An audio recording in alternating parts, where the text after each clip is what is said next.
কওমে লূত আল্লাহ তাবারক ওয়া তাআলা তাদেরকে যে ধ্বংস করেছেন, কিভাবে ধ্বংস করেছিলেন? হাদিসের মধ্যে এসেছে মাটি তলা থেকে পুরো একদম মাটি সহ তাদেরকে তুলে নেওয়া হয়েছে। তুলে নিয়ে কোথায় যাচ্ছে? আসমানে। সেই মাটিতে সবাই শুয়ে আছে, বসে আছে, ঘুমিয়ে আছে। গরু, ছাগল, হাঁস, মুরগি, মানুষের বাড়ি, গোয়াল ঘর, খল্লা ঘর সব আছে। চাষবাসের জমি, ফিশারি সব আছে। সব সহ আল্লাহ তুলে নিয়েছে। কোথায়?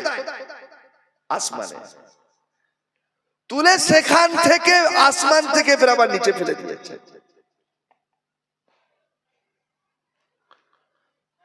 কোন কোন হাদিস শরীফের মধ্যে এসেছে আল্লাহ নবী সাল্লাল্লাহু আলাইহি ওয়াসাল্লাম যখন মেরাজ শরীফে গিয়েছিলেন, তো সেখানে আসমানে অনেক নবীর সঙ্গে সাক্ষাৎ হয়েছে, মুলাকাত হয়েছে। বিভিন্ন নবীর সঙ্গে বিভিন্ন রকম কথোপকথন হয়েছে। তার মধ্যে এটাও একটা কথোপকথন ছিল যে যখন লূতের কওমকে আল্লাহ আসমানে তুলে নিয়ে এসেছিল, সেখান থেকে তাদেরকে কাছাড় মেরে ফেলে আবার জমিনে ফেলে দেওয়া হয়েছে। সেই সময় আমরা কওমে লূতের পশু পক্ষীর চিৎকারের আওয়াজ আমরা শুনতে পেয়েছিলাম। তাহলে কত দূরে নিয়ে গিয়েছিল আল্লাহ তাআলা। সেখান থেকে গিয়ে তাদেরকে পটকান মেরেছে। আর পুরো কওমে লূতের যত বড় বস্তি ছিল সাদুম কওম, ওই সাদুম কওমটাকে পুরোটাকে আল্লাহ তাবারক ওয়া তাআলা উজাড় করে দিয়ে ওই জায়গাটাকে গর্ত করে একটা বিশাল বড় সমুদ্রে পরিণত করে দিয়েছেন। বৈজ্ঞানিকরা বলছেন ওই সমুদ্রটাকে বলা হয় বাহরে মামাত, ডেথ সি, মানে ওইটা মৃত্যু সমুদ্র, মৃত্যু সাগর। ওখানে যদি কোনো মানুষ ঝাঁপ মারে, সাঁতার না পারলেও সে ডুববে না। ওই পানির মধ্যে যে তরলতার সিফাত এবং যে গুণ, প্রবাহ গুণ, সেই গুণ ওই পানির মধ্যে নেই। পানির যে সমস্ত বৈশিষ্ট্যগুলো থাকা উচিত সেগুলো ওই পানির মধ্যে নেই। আল্লাহ তাআলার কুদরত। কওমে লূতকে আল্লাহ যে ধ্বংস করেছিলেন, অনেকগুলো পাপের কারণে ধ্বংস করেননি, অথচ কত বড় আযাব বলেন, কত বড় আযাব। কওমে লূতের পাপ একটা দুটো ছিল না, তাদের পাপের কোনো সীমা ছিল না। জামানায়ে জাহিলিয়াতের যুগে যে সমস্ত পাপাচারগুলো হতো তার থেকেও বেশি পাপাচারে লিপ্ত ছিল কওমে লূত। আল্লাহ তাবারক ওয়া তাআলা তাদেরকে শাস্তি দিয়েছেন সমস্ত পাপের নয়, শুধুমাত্র একটা পাপের। সেটা হলো কি, যে তারা সমকামিতা করত। কি করত? সমকামিতা। পুরুষ সে নারীর সঙ্গে বিবাহ করবে না, পুরুষ পুরুষের সঙ্গে নিজের যৌন চাহিদা পূরণ করত, যেটা আল্লাহ তাবারক ওয়া তাআলার কাছে পরিপূর্ণ হারাম। আল্লাহ তাবারক ওয়া তাআলা মানুষের পেটের যেমন ক্ষুধা দিয়েছে, আল্লাহ তাবারক ওয়া তাআলা মানুষের যৌন ক্ষুধাও দিয়েছে। আর দুইটি ক্ষুধা পূরণ করার জন্য আল্লাহ তাবারক ওয়া তাআলা হালাল তরিকা বলে দিয়েছেন। হালাল তরিকায় দুইটি ক্ষুধা পূরণ করতে হবে, হারাম তরিকায় নয়। যত রকম হারাম তরিকা আছে সমস্ত হারাম তরিকা বর্জন করে হালাল তরিকায় পেটের ক্ষুধা পূরণ করতে হবে এবং যৌন ক্ষুধা পূরণ করতে হবে। কওমে লূত, লূত আলাইহিস সালামের কওম, লূত আলাইহিস সালাম ইব্রাহিম আলাইহিস সালামের ভাইপো ছিলেন, ভাতিজা ছিলেন।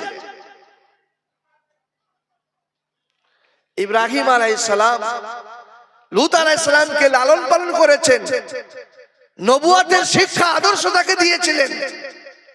তারপরে তিনি পরবর্তীকালে নবী হয়েছেন।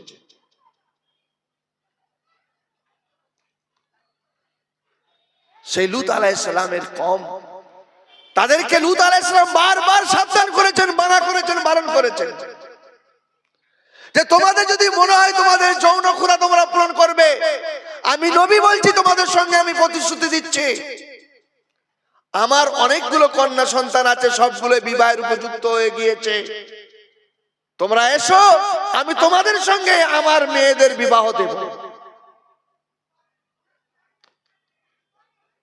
তোমাদের যৌন চাহিদা পূরণ হবে এবং বৈধভাবে হবে। কিন্তু তোমরা যেটা করছো, একজন পুরুষ হয়ে আর একজন পুরুষের সঙ্গে তোমাদের যৌন চাহিদা পূরণ করছো, যৌন ক্ষুধা পূরণ করছো, এটা আল্লাহ তাবারক তাআলা কিন্তু বরদাস্ত করেন না। তোমরা সাবধান হও, তওবা করো, নচেত একটা সময় আসবে তোমাদেরকে আল্লাহর আযাব থেকে, আল্লাহর কাহার থেকে তোমাদেরকে কেউ রক্ষা করতে পারবে না। তারা লূত আলাইহিস সালামকে কি বলতো জানেন? এই কথাগুলো, উপদেশগুলো করলে যে লূত, তুমি যদি সাবধান না হও, তুমি যদি আমাদের সামনে এই সব কথাগুলো বন্ধ না করো, তাহলে কিন্তু আমরা তোমাকে আর ছেড়ে কথা বলবো না। যখন তারা এই ধরনের ঔদ্ধত্য দেখানো শুরু করেছে, এই ধৃষ্টতার যখন তারা প্রবণতা দেখাচ্ছে, আল্লাহ তাবারক ওয়া তাআলা লূত আলাইহিস সালামকে বলে দিলেন যে আপনি আর বেশি সময় নেবেন না, রাতারাতি এখান থেকে আপনি আপনার অনুসারী অনুগামীদেরকে এখান থেকে নিয়ে অন্য জায়গায় চলে যান, আমাকে এবারে আমার কাজ করতে দেন, আর কোনো উপায় নেই। আল্লাহ তাবারক ওয়া তাআলা একদম সকাল হওয়ার আগে আগে সকলকে একদম পুরো সব বাড়িতে ঘুমিয়ে আছে, কেউ বসে আছে, পশু পক্ষীরা তারা নিজের খাওয়াই, বসাই, শোয়াই, তারা ব্যস্ত আছে। সেই সময়তে একদম মাটি সহ, অনেক নিচু থেকে মাটি সহ তুলে নিয়ে, তাদের বাসভবন সহ সবকিছু নিয়ে আসমানে তুলে নিয়ে সেখান থেকে আল্লাহ তাবারক ওয়া তাআলা তাদেরকে একদম পটকে দিয়েছে, পুরো ধূলিসাৎ। একটা মাত্র পাপের শাস্তি এটা। আল্লাহ বলছেন লিউযিকাহুম বাযাল্লাযী আমিলু লাআল্লাহুম ইয়াহযারুন, যাতে করে তারা সাবধান হয়ে যায়, নিজেদের এই পাপ কাজ থেকে তারা ফিরে আসে। তো আল্লাহ তাবারক ওয়া তাআলা আপনাকে আমাকে সাবধান করে দিয়েছেন। তা আমি যে কথা বলছিলাম, নবী করিম সাল্লাল্লাহু আলাইহি সাল্লাম বলেছেন, তুমি হয় আলিম হও, নচেত আলিমের ছাত্র হয়ে সারাটি জীবন অতিবাহিত করো, তাও যদি সম্ভব না হয় তাদের কথা শুনে আমল করো।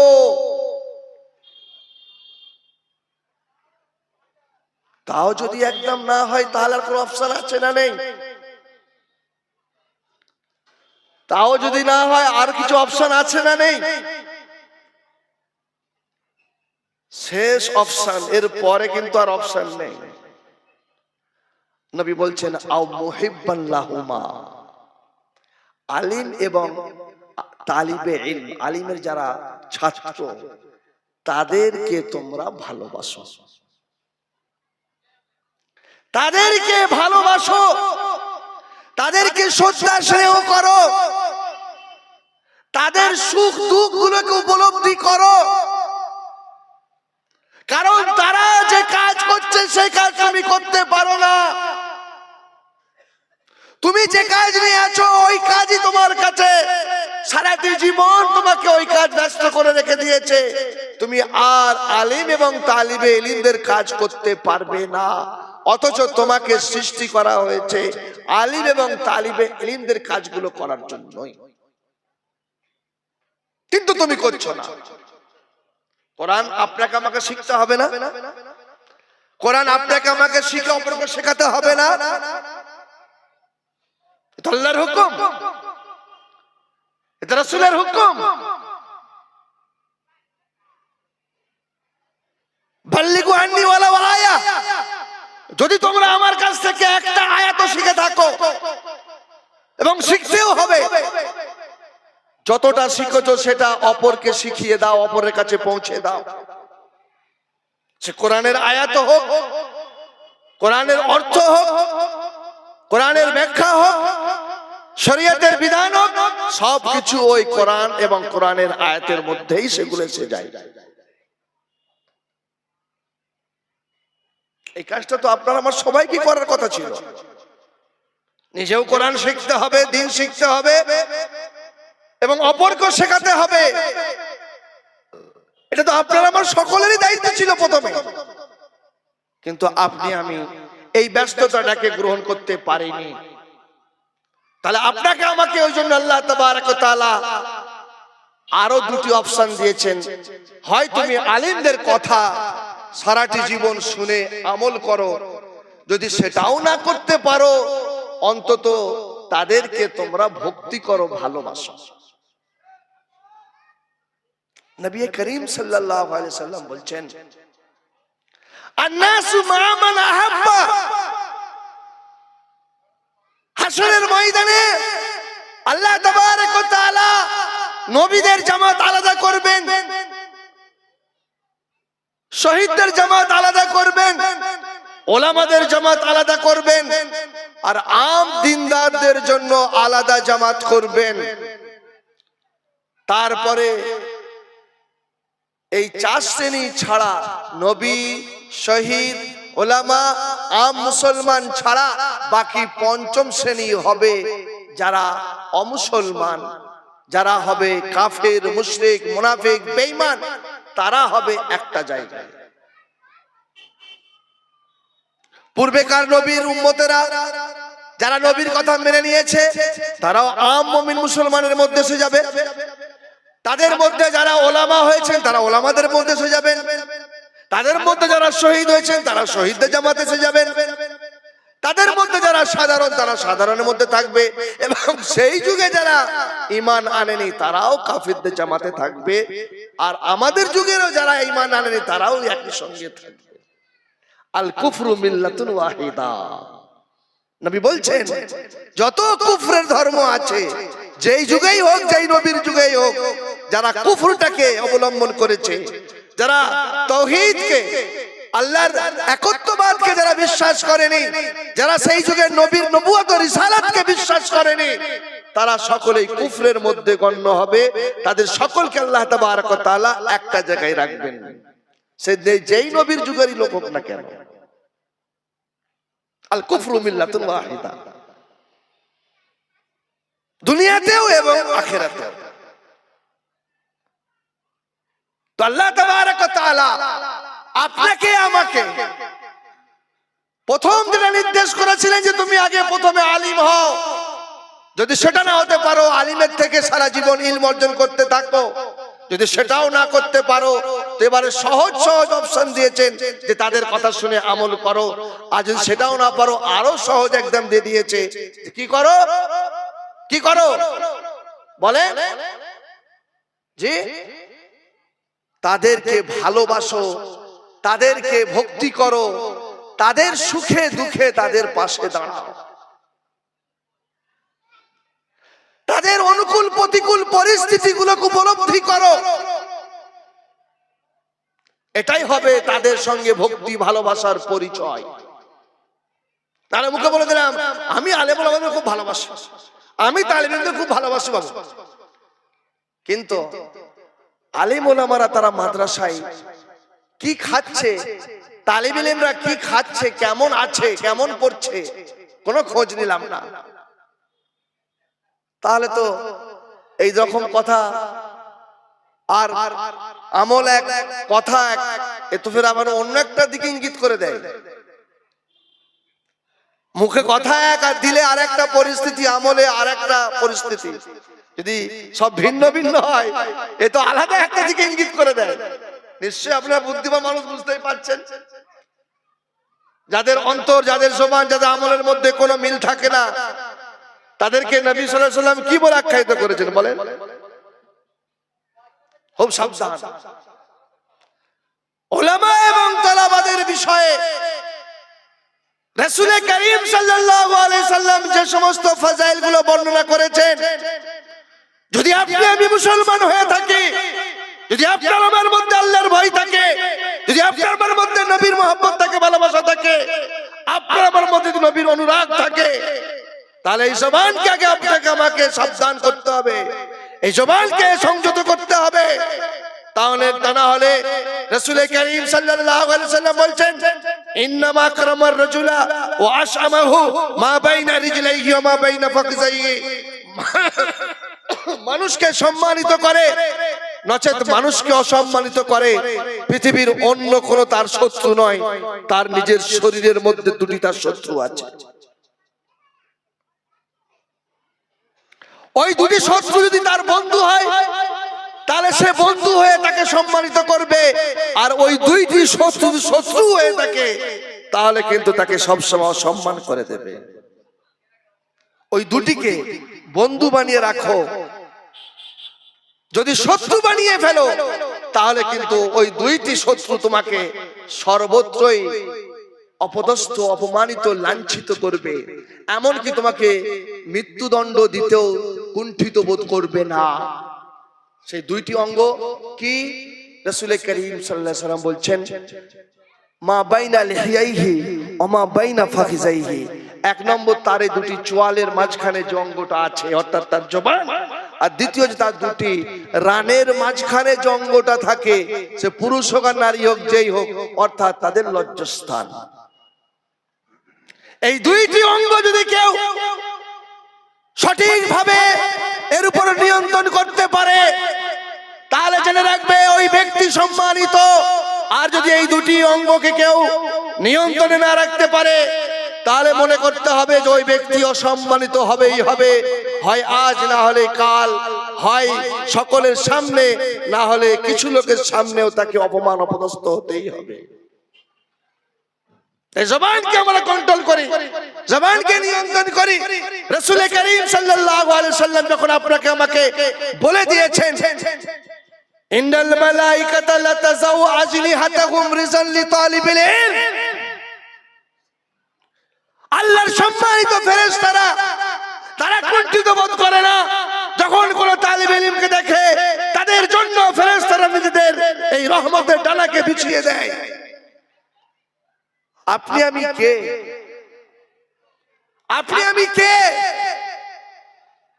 যাদের বিষয়ে রাসূল করিম সাল্লাল্লাহু আলাইহি ওয়াসাল্লাম বলছেন, আমাদের দেশে যদি কোন একটা বড় সভা হয়, বড় সম্মেলন হয়, সেখানে মুখ্যমন্ত্রী আসবে, প্রধানমন্ত্রী আসবে, রাষ্ট্রপতি আসবে, তারা যে হেলিপ্যাড নিয়ে নামবে, হেলিকপ্টারে হেলিপ্যাডে নামবে, সেই হেলিপ্যাডটাকেও সুন্দর করে সাজানো হয়। যেই রাস্তা দিয়ে হেঁটে তিনি মঞ্চে যাবেন সেই রাস্তাতেও দামি দামি মখমল বিছিয়ে দেওয়া হয়। কেন? প্রধানমন্ত্রী, মুখ্যমন্ত্রী, স্বরাষ্ট্রমন্ত্রী, রাষ্ট্রপতি, জি আমেরিকা থেকে ডোনাল্ড ট্রাম্প এসেছে, নমস্তে ট্রাম্প বলে মোদি গুজরাটে আহমেদাবাদে বিশাল বড় সেখানে কনফারেন্স করেছে। আহমেদাবাদের এয়ারপোর্ট থেকে আসার পথে যে সমস্ত গরিব গুরাবাদের বাড়ি ঝুপড়ি ছিল রাস্তার দুই সাইডে, তাদের উপরে যাতে করে ডোনাল্ড ট্রাম্পের চোখ না পড়ে যায় সেখানে মোদি বড় প্রাচীর তুলে দিয়েছে। যে পয়সায় প্রাচীর তুলেছে ওই পয়সা ইচ্ছা করলে ওই সমস্ত উদ্বাস্তু গরিবদের ঘর তৈরি হয়ে যেত, কিন্তু শয়তান সেটাও করবে না, তাকে আল্লাহ তৌফিকও দেবে না। সে পয়সা পানিতে ফেলবে কিন্তু পয়সা কাজে লাগাবে না। ওটা অন্য প্রসঙ্গ। আসল যেটা প্রসঙ্গে বলতে চেয়েছিলাম যে আমরা যখন কাউকে সম্মান দিই তার শুধু রাস্তাটাকে পাকা করি না, তার রাস্তা আমরা মখমল পর্যন্ত বিছিয়ে দিই। অথচ এটা একটা দুনিয়াদার, সারা গেঁজাখোর, মদখোর, হারামখোর, তার জন্য আমরা এত কিছু করতে আমরা ইতস্তত করি না। আর যার বিষয়ে সারা কায়নাতের যিনি সরকার, যিনি বলছেন যে এর পায়ের তলাতে রহমতের ফেরেশতারা ডানা বিছিয়ে দেয়, তাদেরকে তোমরা সম্মান করো। দোস্ত বুজুর্গ, তাদের সম্মান দূরের কথা, তাদের কথা একবার আমাদের মনের মধ্যে চিন্তাটুকু পর্যন্ত হয়নি। বাড়িতে তো খুব ভালো খাচ্ছি, ভালো ঘুমাচ্ছি, মাদ্রাসার ছাত্ররা, মাদ্রাসার শিক্ষকরা তারা নিজেদের সমস্ত সবকিছু ত্যাগ করে দিয়ে আজকে আমাদের গ্রামে কোরআনের বরকত নিয়ে এসেছে, কোরআনের রহমত নিয়ে এসেছে, পুরো গ্রামকে রহমত রহমত দিয়ে সাজিয়ে দিয়েছে, আমরা তাদেরকে কি দিলাম? আমরা তাদের জন্য কি করলাম? এই ভাবনাটুকু আমাদের অন্তরে উদয় হয় না। আল্লাহর কাছে জবাব দেওয়ার জন্য আমাদেরকে প্রস্তুত থাকতে হবে। শুধু নামাজের জবাব নাই, শুধু রোজার জবাব নাই, শুধু যাকাতের জবাব নাই, শুধু হজের জবাব নয়, আপনাকে আমাকে এই জবাবও দিতে হবে যে তোমার মহল্লাতে আমি রহমতের জন্য, রহমত দিয়ে তোমার গ্রামকে সাজানোর জন্য আমি সেখানে একটা কোরআনের কারখানা করে দিয়েছিলাম, তুমি তার জন্য কি করেছো? তোমার কি দায়িত্ব তুমি পালন করেছো? রাসূল করিম সাল্লাল্লাহু আলাইহি সাল্লাম বলছেন, আও মুহিব্বান লাহুমা, তাদেরকে ভালোবাসো। আলিম হতে পারোনি, তালিব ইলম হতে পারোনি, তাদের কথা শুনে সারাটি জীবন আমল করে চলতে পারোনি, বাঁচার যদি উপায় চাও আর একটা উপায় বলে দিলাম, আজ থেকেই তওবা করে নাও। তাদের বিষয়ে মনের মধ্যে যা ঘৃণা জমিয়ে রেখেছো সব ঘৃণাগুলোকে চেঁচে পুচে বের করে ফেলে দাও। তাদের জন্য অন্তরে ভালোবাসা ঢোকাও, তাহলে নিজেরও নাজাত পাবে, নিজের পরিবারের নাজাত পাবে, নিজের জেনারেশনের নাজাত পাবে। নালে তোমার এই অকল্যাণ তোমার জেনারেশনের মধ্যে প্রতিক্রিয়া ঘটাতে থাকবে, তোমার বংশে কখনো আলেম প্রেমী মানুষ তৈরি হবে না, তালিবে ইলম প্রেমী মানুষ তৈরি হবে না। আমাদের বুজুর্গরা বলেন, যে ব্যক্তি আলিম এবং তালিব ইলমের বিষয়ে ঘৃণা রাখে অন্তরে, জেনে রাখবে তার কবরটা খুলে দেখবে মরার পরে তার মুখ আল্লাহ কিবলার দিকে রাখে না, তার মুখকে আল্লাহ কিবলা থেকে পূর্বের দিকে ঘুরিয়ে দেবে। দোস্ত বুজুর্গ, আজকে আপনাকে আমি এই কথা বলার জন্য, এই জন্য আমি আসি নাই যে আপনারা আজ থেকে সব ছেড়ে দিয়ে আমার কথা শুনে আপনারা আলেমদেরকে সব দিয়ে দেন, না দোস্ত বুজুর্গ, না। আপনার উপরে আপনার পরিবারের হক আছে, আপনার উপরে আপনার সন্তান সন্ততির হক আছে, আপনার উপরে আপনার আত্মীয় স্বজনের হক আছে, আপনার উপরে আপনার পিতামাতার হক আছে, সকলের হক আছে। রাসূল করিম সাল্লাল্লাহু আলাইহি সাল্লাম বলছেন, আফজালুন নাফাকাতি আস-সাদকাতু আলাল ইয়াল, সবথেকে উত্তম সাদকা দান খয়রাত হলো নিজের পরিবার পরিজনের জন্য খরচ করা, নিজের পরিবার পরিজনের জন্য তাদের নিজের অর্থকে ব্যয় করা, তাদের জন্য নিজের অর্থ খরচ করা, এটা আল্লাহর কাছে সবথেকে উত্তম সাদকা বলে বিবেচিত হয়। কে বলছেন? রাসূল করিম সাল্লাল্লাহু আলাইহি সাল্লাম বলছেন। হয়তো কেউ ভাববেন যে হুজুর তো শুধু খালি আলেম আমাদেরকে দেওয়ার জন্য বলছেন, না না না, এতটা বড় খেয়ানত করার মতো সাহস আমার নেই। আমি বলে যাচ্ছি, আজকে আপনাদেরকে সাক্ষী রেখে রাসূল করিম সাল্লাল্লাহু আলাইহি সাল্লাম যেমন বলেছেন নিজের পরিবারের জন্য খরচ করা, তাদের সমস্ত প্রয়োজনকে বৈধ পদ্ধতিতে পূরণ করা, এটা তোমার জন্য ফরজ। অনুরূপ ভাবে রাসূল করিম সাল্লাল্লাহু আলাইহি সাল্লাম এটাও বলেছেন, আলেম ওলামাদের ইজ্জত করা এটাও তোমার একটা ঈমানি ফরজ।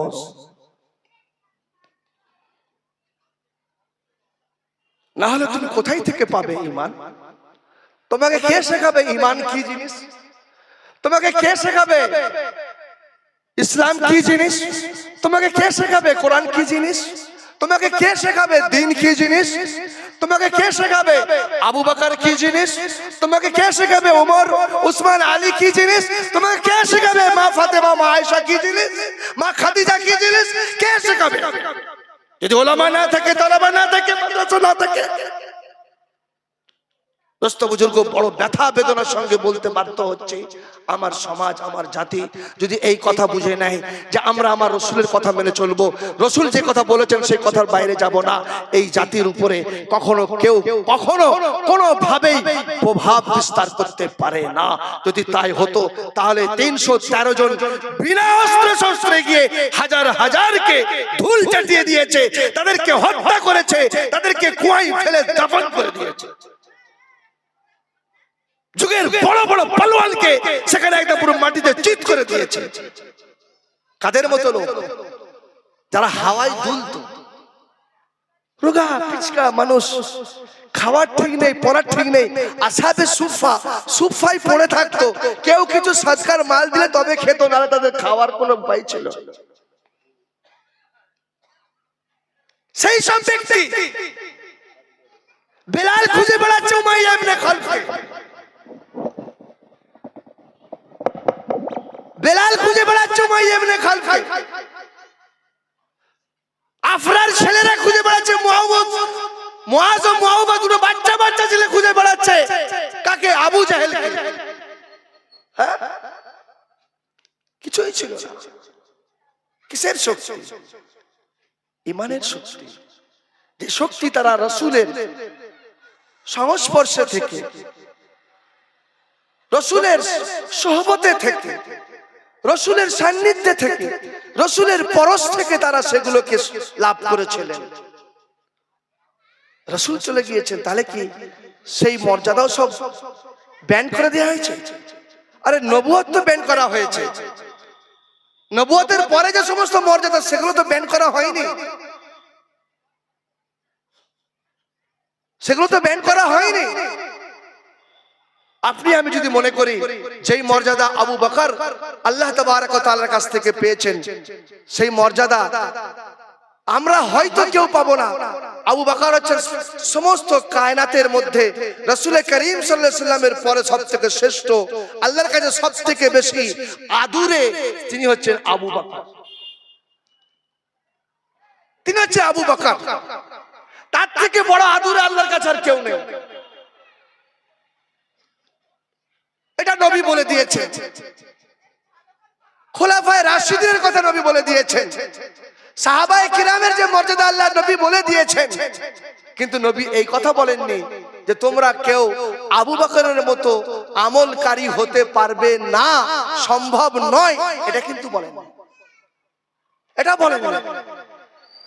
এবং নবী এটাও বলেননি যে তোমরা আবু বকরের মতো হওয়ার কেউ চেষ্টা করবে না। আল্লাহ তাবারক ওয়া তাআলা কোরআনের মধ্যে বলছেন, ইয়া আইয়ুহাল্লাযীনা আমানু আমিনু, ঈমান ওয়ালা তোমরা ঈমান আনো, কামা আমানান নাস, যেমন তোমাদের পূর্বের মানুষরা ঈমান এনেছে, অর্থাৎ সাহাবায়ে কিরাম ঈমান এনেছে, তাদের মতো তোমরা ঈমান তৈরি করো। আল্লাহ তো নিজেই বলছেন তাদের মতো ঈমান তৈরি করো, তার মানে তাদের মতো ঈমান তৈরি করা সম্ভব, অসম্ভব নয়। এটা বলেননি যে হে লোক সকল, হে মুসলমান তোমরা নবীর মতো হয়ে যাও, অর্থাৎ তোমরা সবাই নবী হয়ে যাও, এটা তো সম্ভব নয়। আল্লাহ তো এটা ব্যান করে দিয়েছে, বাকি জিনিসগুলো ব্যান করেননি। অতএব আপনি আমি সকলে সর্ব অবস্থায় চেষ্টা করলে করতে পারি। ইন্না আক্রামাকুম ইনদাল্লাহি আতকাকুম,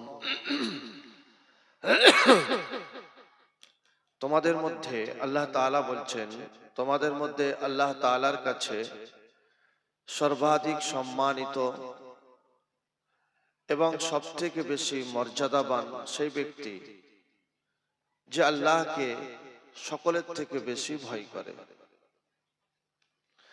যার অন্তরে যতটা পরিমাণ, যত বেশি পরিমাণে আল্লাহর ভয় থাকবে, আল্লাহর খৌফ ও খাশিয়াত থাকবে, খোদা ভীতি থাকবে, সেই ব্যক্তি আল্লাহ তাআলার কাছে ততটা উচ্চ মানের সম্মানিত ব্যক্তি। আমরা দুনিয়াতে যখন মঞ্চ কায়েম করি, সেই মঞ্চে সম্মান দেই ওই সমস্ত ব্যক্তিদেরকে যাদের পার্থিব সমাজে প্রভাব আছে, অর্থের প্রভাব হোক, জনবলের প্রভাব হোক, রাজনৈতিক প্রভাব হোক, যে কোনো না যে কোনো একটা প্রভাবে প্রভাবিত হয়ে আমাদের সমাজ তাদেরকে সম্মানিত করে, শুভেচ্ছা জানায়, তাদেরকে অ্যাওয়ার্ড দেয়, তাদেরকে ফুল উত্তরীয় ব্যাচ দিয়ে বরণ করে, শাল পরিয়ে তাদেরকে সম্মান জানানো হয়। আমি কথা বলছি না যে সকল মানুষ যারা ওইভাবে বরণ যাদের করা হয় তারা খারাপ না, তাদের থেকে বেশি আমরা খারাপ, আমি খারাপ। এখানে কাউকে খারাপ বলার জন্য বলা হচ্ছে না। আমরা দুনিয়াতে মানুষ কিসের ভিত্তিতে, কোন মানদণ্ডের ভিত্তিতে মানুষকে সম্মান দিয়ে থাকি, সেটাই বোঝানো আমার উদ্দেশ্য। আর আল্লাহ তাবারক ওয়া তাআলা যিনি আমাদের সকলের স্রষ্টা, তিনি কিসের ভিত্তিতে, কোন মানদণ্ডের ভিত্তিতে সম্মান দেন, এই দুটির মধ্যে পার্থক্য এবং ফারাক বোঝানোর জন্যই আমি আপনাদের সম্মুখে একটি উদাহরণ উপস্থাপন করলাম। আল্লাহ তাবারক ওয়া তাআলা বলছেন, ইন্না আকরামাকুম ইনদাল্লাহি আতকাকুম। আল্লাহ তাবারক ওয়া তাআলার কাছে তোমাদের মধ্যে সবথেকে বেশি সম্মানিত ওই ব্যক্তি যে আল্লাহকে বেশি ভয় করে চলে। আর হাদিসের মধ্যে এসেছে, কিয়ামতের আলামতের মধ্যে একটি আলামত এই, ইউকরামুর রাজুলু মাখাফাতা শাররিহি, মানুষের সম্মান করা হবে তার শার থেকে বাঁচার জন্য, অর্থাৎ তার ক্ষতি থেকে নিজেকে রক্ষা করার জন্য সেই ব্যক্তিকে সম্মান করা হবে। যদি তাকে সম্মান না করা হয় তো সে আমাদের ক্ষতি করে দেবে, আমাদের অনেক অধিকার থেকে বঞ্চিত করে দেবে, আমাদেরকে অনেক বৈধ পাওনা থেকে বঞ্চিত করে রাখবে। এই ভয়ে ভয়ে এক শ্রেণীর মানুষকে সম্মান করতে হয়। নবী করিম সাল্লাল্লাহু আলাইহি সাল্লাম বলছেন, এই ধরনের ব্যক্তিরাই হচ্ছে পৃথিবীর মধ্যে সবথেকে আল্লাহ তাআলার কাছে নিকৃষ্ট। এবং এই ধরনের যখন পরিস্থিতি সর্ব জায়গায় সর্বত্রে আম হয়ে যাবে, সাধারণ হয়ে যাবে, ছড়িয়ে পড়বে, ব্যাপক হয়ে যাবে, ভাববে কিয়ামত অতি সন্নিকটে। আল্লাহ তাবারক ওয়া তাআলা বলছেন, ইন্না আকরামাকুম ইনদাল্লাহি আতকাকুম। তোমরা যে মানদণ্ডের ভিত্তিতে সম্মান দাও আর সম্মান পাও, ওই সম্মান দেওয়া আর ওই সম্মান পাওয়াটা আল্লাহর কাছে কোনো সম্মান নয়। আল্লাহ তাআলার কাছে সম্মান হলো আল্লাহকে ভয় করে চলো। আল্লাহর ভয় তোমার অন্তরে আছে কি না, তোমার হৃদয়ে আল্লাহর নাফরমানি করলে সেই নাফরমানির সময় আল্লাহর ভয় উদয় হয় কি না, এটা তুমি ভাবো, তবে তুমি সম্মানিত, কারণ তুমি আল্লাহকে ভয় করো। আর যদি বড় থেকে বড় তুমি অপরাধ করেই চলেছো, বড় থেকে বড় পাপ কাজে তুমি লিপ্ত আছো, শুধু নিজেই না, সমাজের যুবক ছেলেদেরকে তুমি পাপ কাজে জড়িয়ে দিচ্ছ, লিপ্ত করে দিচ্ছ, পাপের পরিবেশে তুমি তাদেরকে ঝুঁকিয়ে দিচ্ছ। যদি এই রকম তোমার কালচার হয়, তোমার চরিত্র হয়, তোমার মানসিকতা হয়, আল্লাহ তাবারক ওয়া তাআলার কাছে তোমার থেকে নিকৃষ্ট আর জঘন্য ব্যক্তি পৃথিবীতে আর কেউ নেই। সে তুমি যেই হও। এই জন্য আমার আজকের এই সভায় উপস্থিত সকল শ্রদ্ধা এবং স্নেহভাজন শ্রোতা মণ্ডলী, সভ্য মণ্ডলী, দিন দরদি, আল্লাহ এবং রসুল প্রেমিক বান্দা যারা উপস্থিত রয়েছেন এবং পর্দার অন্তরালে যে সমস্ত আল্লাহর বান্দিরা উপস্থিত রয়েছেন, যারা বাড়ি থেকেই বসে এই মাহফিলের সমস্ত কথাগুলো শুনছেন, আমি সকলকেই শ্রেণীভিত্তিক শ্রদ্ধা স্নেহ জানিয়ে আপনাদের সম্মুখে কিছুক্ষণের জন্য কোরআন ও হাদিসের আলোকে নিজের সংশোধনের উদ্দেশ্যে সঙ্গে সঙ্গে যদি আপনার আমার সকলেরই উপকার হয়ে যায়, সেটাও একটি উদ্দেশ্য। এই কয়েকটি উদ্দেশ্যে দিন সম্পর্কে কিছু আলাপ আলোচনা আমরা করব ইনশাআল্লাহ। আল্লাহ তাবারক ওয়া তাআলা আমাদের সকলকেই ইখলাসের সঙ্গে বলা, ইখলাসের সঙ্গে শোনা এবং আমলের নিয়ত নিয়ে সেগুলোকে মনোমস্তিষ্কে, হৃদয়ের খাজানার ভিতরে সেগুলোকে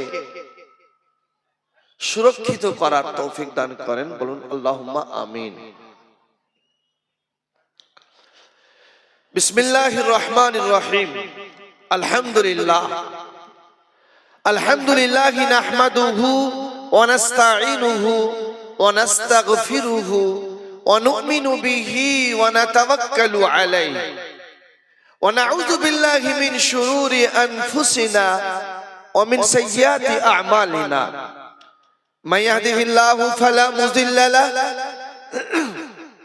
ওয়া মান ইউযলিলহু ফালা হাদিয়া লাহু ওয়া নাশহাদু আন লা ইলাহা ইল্লাল্লাহ ওয়াহদাহু লা শারীকা লাহু ওয়া নাশহাদু আন্না সাইয়্যিদানা ওয়া নাবিয়্যানা ওয়া হাবিবানা ওয়া শাফি'ানা ওয়া সানাদানা ওয়া হাদিয়ানা ওয়া সাকিয়ানা ওয়া মাওলানা মুহাম্মাদান আবদুহু ওয়া রাসূলুহু সাল্লাল্লাহু তাআলা আলাইহি ওয়া আলা আলিহি ওয়া আসহাবিহি ওয়া বারাকা ওয়া সাল্লামা তাসলিমান কাসীরান কাসীরা। আম্মা বা'দ, ফাকাদ ক্বালা আল্লাহু তাআলা ফি কালামিহিল মাজিদ ওয়াল ফুরকানিল হামিদ। আউযু বিল্লাহি মিনাশ শাইতানির রাজীম। বিসমিল্লাহির রহমানির রহিম। ইন্না নাহনু নাযালনা আয-যিকরা ওয়া ইন্না লাহু লাহাফিজুন। ওয়া ক্বালা তাআলা ইন্না আরাযনা আল-আমানাতা আলাস সামাওয়াতি ওয়াল আরদি ওয়াল জিবাল ফাআবাইনা আন ইয়াহমিলনাহা ওয়া আশফাকনা মিনহা ওয়া হামালাহাল ইনসান ইন্নাহু কানা যালুমান জাহুলা। صدق الله العلي العظيم. وقال النبي العربي صلى الله عليه وسلم إن الله يرفع بهذا الكتاب أقواما ويضع به آخرين. وقال عليه الصلاة والسلام إن الناس لكم تبع وإن منهم يأتونكم يطلبون العلم من أقطار الأرض فاستوصوا بهم الخير. رواه الترمذي. وقال عليه الصلاة والسلام اغدو عالما أو متعلما أو مستمعا أو محبا لهما ولا تكن خامسا فتهلك والخامسة أن تبغض العلم وأهله. رواه الطبراني والبيهقي أو كما قال عليه الصلاة والسلام. শ্রদ্ধাস্পদ আজকের মাদ্রাসা ফাইজুল উলুমের উন্নয়ন কল্পে দস্তারবন্দি জলসার এই মহতী সভার সম্মানিত সভাপতি সাহেব এবং এই মাদ্রাসা প্রেমিক আমার সম্মুখে উপবিষ্ট শ্রদ্ধা ও স্নেহের পাত্র সভ্য মণ্ডলী, এতদ অঞ্চলের সকল মুসলিম এবং ইসলাম ও দ্বীন প্রেমিক, কোরআন ও হাদিস প্রেমিক ওলামা এবং তলাবা হিতৈষী এতদ অঞ্চলের সকল ধার্মিক ধর্মপ্রাণ পুরুষ ও নারী, আমার সকল শ্রোতা মণ্ডলীকে জানাই আন্তরিক কৃতজ্ঞতা, শ্রদ্ধা, স্নেহ, ভালোবাসা এবং সালাম। আমরা আজকে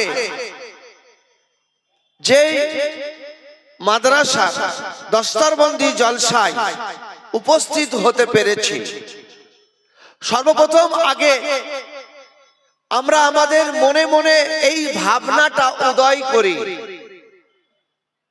ভাবতে থাকি যে এই দ্বীনি মাহফিলে আসার জন্য আমার ইচ্ছা থাকলেও আমি নিজের শক্তিতে এখানে আসতে পারিনি। আমার ইচ্ছা শুধু নিজের ইচ্ছাই হয়নি, এই ইচ্ছার আবেগ আল্লাহ তাবারক ওয়া তাআলা আপনার আমার অন্তরে সর্বপ্রথম তিনি সৃষ্টি করেছেন। তারপরে আপনার আমার মনের মধ্যে একটা ভালোবাসার উদ্রেক সৃষ্টি হয়েছে। কিসের ভালোবাসা? আল্লাহর ভালোবাসা। কিসের ভালোবাসা? রাসূলের ভালোবাসা। কিসের ভালোবাসা? কোরআনের ভালোবাসা। কিসের ভালোবাসা? কোরআনের যারা শিক্ষক তাদের ভালোবাসা। কিসের ভালোবাসা? কোরআনের যারা শিক্ষার্থী তাদের ভালোবাসা। কিসের ভালোবাসা? রাসূল করিম সাল্লাল্লাহু আলাইহি সাল্লামের আনিত দ্বীনের ভালোবাসা। তিনি যেই দ্বীন নিয়ে এসেছেন সেই দ্বীনের ভালোবাসা। এই কয়েকটি জিনিসের ভালোবাসা আপনাকে আমাকে এই জায়গায় নিয়ে এসেছে। আমি বারবারই ভালোবাসা ভালোবাসা কথা কেন বলছি, এর একটি রহস্য আছে, আমি বলবো আপনাদের সম্মুখে।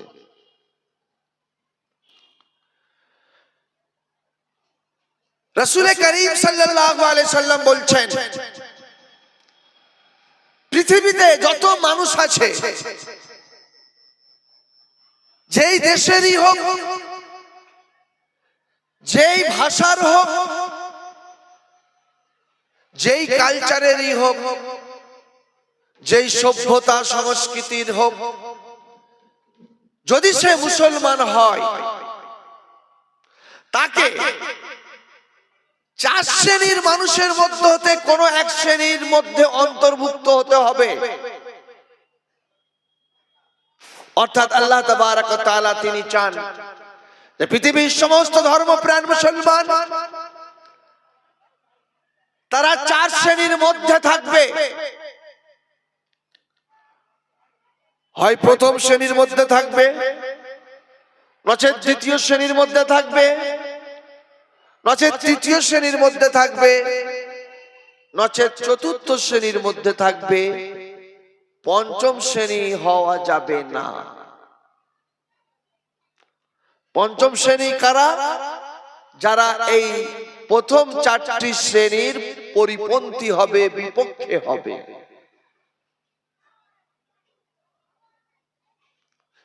প্রথম চার শ্রেণীকে কারা? রাসূল করিম সাল্লাল্লাহু আলাইহি সাল্লাম বলছেন, উগদু আলিমান, তুমি সর্বপ্রথম একজন কোরআনের আলিম হও, তুমি দ্বীনের আলিম হও। এটা সকলের জন্যই বলা হচ্ছে, কিন্তু সকলেই তো আলিম হয়নি, আর হতে পারবে বলে পুরোপুরি বলাও তো যাবে না, অসম্ভব যদিও নয়, অসম্ভব যদিও নয়। কারণ সাহাবায়ে কেরাম 60-70 বছর 80 বছর বয়সে ইসলাম গ্রহণ করেছেন, তারপরেও তারা আলিম হয়ে গেছেন, বড় বড় আলিম হয়েছেন। হয়েছেন না হননি বলেন? তাহলে অসম্ভব নয়, আর পুরোপুরি সহজও নয়, যা বললেই হয়ে যাবে আমি আলেম হয়ে গেলাম, বলে দিলাম তো হয়ে গেলাম, এটাও তো নয়। তার জন্য একটা সিস্টেম আছে, তার প্রোটোকল আছে, তার নিয়ম শৃঙ্খলা আছে, সেগুলো সব মেনটেন করে তারপরে ওই জায়গায় পৌঁছানো যায়। আল্লাহর নবী বলছেন উগদু আলিমান, তুমি সর্বপ্রথম দুনিয়ার 4 শ্রেণীর যারা আল্লাহ তাবারক ওয়া তাআলার পছন্দনীয় ব্যক্তি বলে বিবেচিত হবেন, সেই 4 শ্রেণীর মধ্য থেকে সর্বপ্রথম তুমি 1 নম্বর শ্রেণীর মানুষ হওয়ার চেষ্টা করো। সেটা হচ্ছে কি? আলিমান। তুমি আলিম হও, কোরআনের আলিম হও, দ্বীনের আলিম হও। যদি না হতে পারো তাহলে কি হবে? আমরা তো হতে পারিনি সবাই, তাহলে কি হবে? আল্লাহ বলছেন এখনো 3টি অপশন আছে। আও মুতাআল্লিমান, তুমি কোন একজন আলিমে হাক্কানির শিষ্য হয়ে যাও, তার ছাত্র হয়ে যাও, তার কাছ থেকে সারাটি জীবন শিক্ষা অর্জন করতে থাকো। সে মাদ্রাসার পরিবেশে থেকে হোক কিংবা নিজের বাড়িতে থেকে হোক, যেখানেই থাকো না কেন তুমি আলিমের সান্নিধ্য গ্রহণ করে তার থেকে সারাটি জীবন ফাজাইল ও মাসাইলের ইলম, শরীয়তের এবং সামাজিকতার সমস্ত বিষয়ের তুমি ইলম অর্জন করতে থাকো।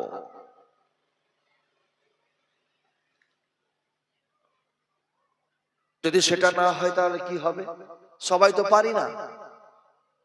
সবাইকে আমরা পারি? ভাই আমরা সবাই পারবো বলেন? সম্ভব, কিন্তু পারি না আমরা। তাহলে আর এর পরের অপশন কি? নবী করিম সাল্লাল্লাহু আলাইহি সাল্লাম বলছেন আও মুস্তামিআন, যদি তুমি দ্বিতীয় সম্প্রদায়ের ব্যক্তি হতে না পারো তো তৃতীয় শ্রেণীর ব্যক্তি তুমি হতে পারো। সেটা হচ্ছে যে আলিমদের কথা সারাটি জীবন মনোযোগ সহকারে শুনবে, শ্রদ্ধা এবং সম্মানের সঙ্গে তাদের কথাগুলোকে গ্রহণ করবে, সাদরে সেগুলোকে বরণ করে নেবে, সাদরে বরণ করে নেবে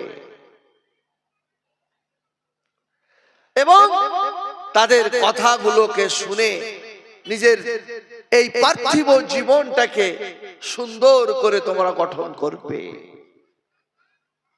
তাহলে এটাও কি পুরোপুরি সকলের জন্য সম্ভব? এটা কিন্তু অনেকটাই সম্ভব। প্রথম নম্বরটা একটু বেশি কঠিন, দ্বিতীয় নম্বরটা কঠিন কিন্তু একটু কম কঠিন, তৃতীয় নম্বরটা খুব একটা কঠিন নয়। কারণ আলিমের কথা শুনে সারাটি জীবন আমল করে চলবো। এই আজকে আমরা যারা কথা শুনতে এসেছি শ্রোতা হয়ে আমরা এখানে এসেছি, যা কথা এখানে শুনবো সেগুলো আমল করব। আরো আমরা শুনি বিভিন্ন সময়তে ওলামায়ে কেরামদের মুখ থেকে, সেই রকম সরাসরি কোন জলসার মাহফিলে বসে হোক বা কোন আলিমের মজলিসে গিয়ে হোক, কিংবা বর্তমান যুগেতে আমরা অনেক সময় সোশ্যাল মিডিয়াতেও অনেক বড় বড় বুজুর্গদের বক্তব্য, বায়ান, ভাষণ আমরা শুনি।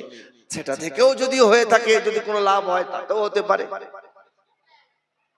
তো শুনেও অনেক কিছু করা যেতে পারে।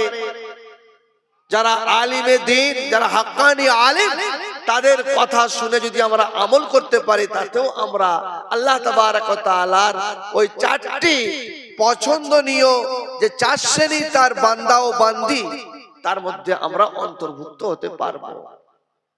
3 নম্বর হয়েছে। 4 নম্বর অপশন, হয়তো সবাই আলিম ওলামাদের কথা সব সময় পাই টু পাই শুনে আমল করে চলবে, এটাও অনেক সময় হয়ে ওঠে না। দুনিয়ার বর্তমান পার্থিব যে পরিস্থিতি, পুরো দুনিয়ায় যে ইসলাম পরিপন্থী যে সভ্যতা, যে কালচার ছেয়ে গিয়েছে, সর্বকালে সর্বত্রই পরিপূর্ণ সুন্নতে নববীর উপরে আমাদের সময় অতিবাহিত করাটা খুবই কঠিন। রাসূল করিম সাল্লাল্লাহু আলাইহি ওয়াসাল্লাম তো বলেছেন ইয়াতি আলান নাসি জামানুন আস-সাবিরু ফীহি মালা দীনিহি কাল কাবিজি আলাল জামর। মানুষের কাছে, মানুষের উপরে এমন একটা সময় আসবে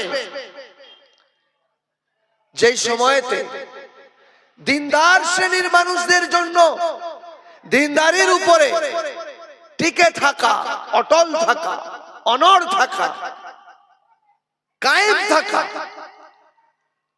এই রকম কঠিন হবে যেমন একটা জীবিত মানুষের হাতে, একজন জীবিত মানুষের হাতে তার হুঁশ হাওয়াস থাকা অবস্থায়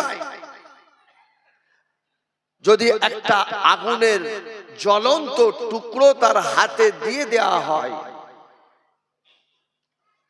সে সেটাকে হাতে, নিজের হাতের তালুতে ধরে রাখা তার জন্য যেমন কঠিন, যতটা কষ্টদায়ক, যতটা বিপজ্জনক, তার থেকেও কঠিন, কষ্টদায়ক এবং বিপজ্জনক হয়ে উঠবে মানুষের জন্য ওই সময়তে নিজের দিনটাকে ধরে রাখা, আঁকড়ে রাখা। এইরকম একটা সময় আসবে মানুষের উপরে। কে বলছেন? রাসূল করিম সাল্লাল্লাহু আলাইহি সাল্লাম বলছেন। বর্তমান সময়তে সেই পরিস্থিতির একটা বড় অংশ আমরা দেখতে পাচ্ছি। পুরোপুরি না হলেও একটা বড় অংশ আমরা দেখতে পাচ্ছি।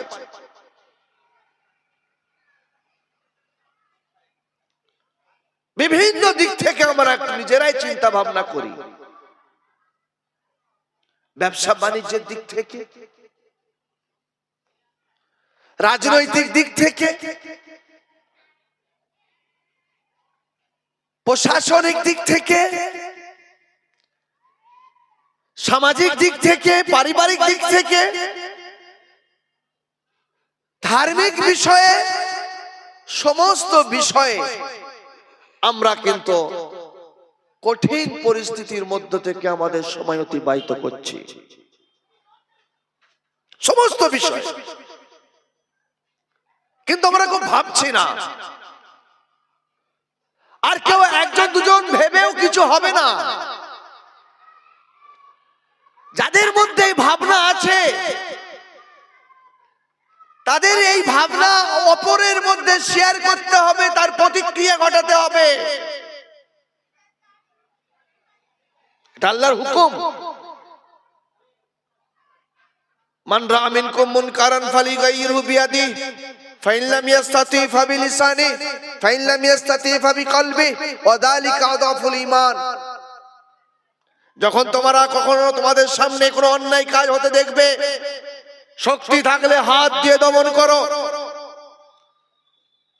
যদি হাত দিয়ে রোকার শক্তি না থাকে, দুটি শব্দ খরচ করে শব্দের শক্তি দিয়ে সেটাকে দমন করো।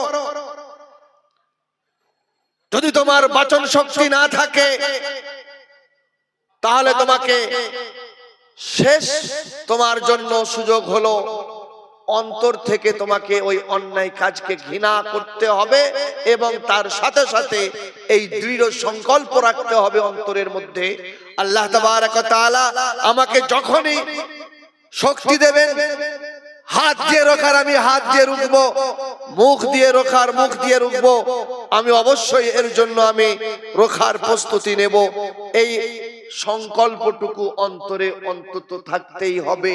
যদি এতটুকু সংকল্প না থাকে, রাসূল করিম সাল্লাল্লাহু আলাইহি সাল্লাম বলছেন ওয়াযালিকা আযআফুল ঈমান।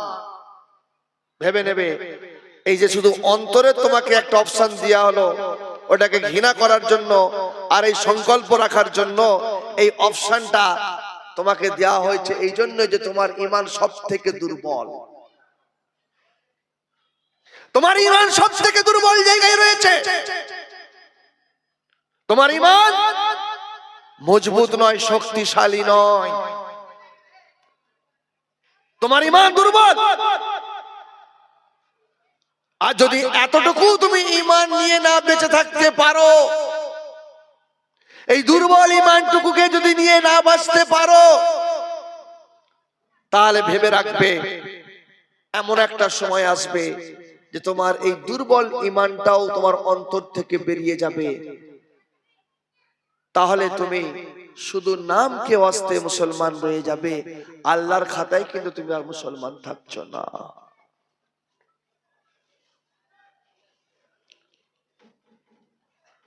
খুব গভীর বিষয় রাসূল করিম সাল্লাল্লাহু আলাইহি সাল্লাম এই হাদিসের দ্বারা ইশারা করেছেন।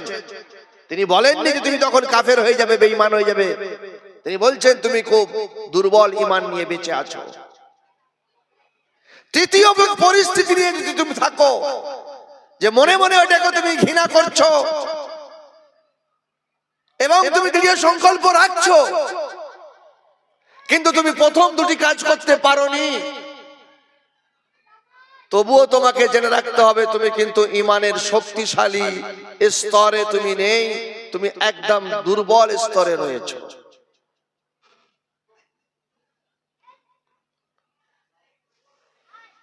তো আজকে আমরা যারা এখানে রয়েছি, শুধু আপনি আমি নিজেই ভালো হয়ে যাব, আর অপরের কাছে এই বিষয়গুলো আমাদের পৌঁছাতে হবে না, অপরকে বোঝাতে হবে না, অপরের মন মানসিকতা গড়তে হবে না, অপরের জন্য আমাকে কিছু করতে হবে না। যদি এই রকম আপনার আমার মানসিকতা হয়,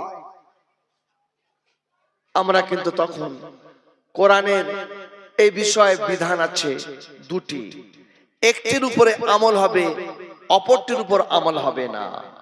কোরআনের এই বিষয়ে দুটি বিধান হলো এই, ইয়া আইয়ুহাল্লাযীনা আমানু কু আনফুসাকুম, একটি বিধান।